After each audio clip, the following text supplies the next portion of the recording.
Hi everyone, Carl here, and today's video is just a quick tip on how to sculpt smooth flat surfaces and crisp edges, which should come in handy when you're sculpting a miniature or making a conversion.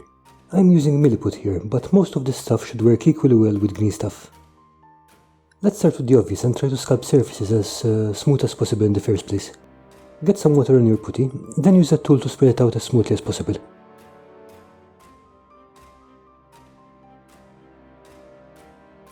Once the putty cures, you can use a blade to scrape at the surface. Keep a consistent angle and pull the blade across rather than along. This will take off any high spots and leave you with a nice flat surface. If you have adjacent faces, you can use this technique to create a nice sharply defined edge between them. This is useful if you're sculpting something like a blade, for example.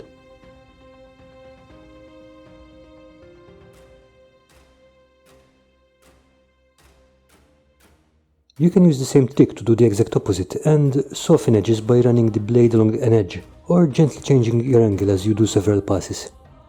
This will give you the beginning of a smooth curve. If you want a really super smooth finish, you can also buff the surface with a piece of metal, like a teaspoon. Obviously, don't use your grandmother's best silverware for this and give it a wash before you put it in your coffee.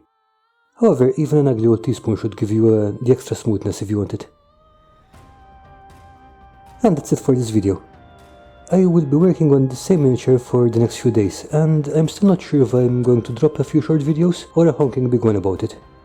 So if you have any preferences, do let me know in the comments below. In the meantime, thank you for watching and have a great day.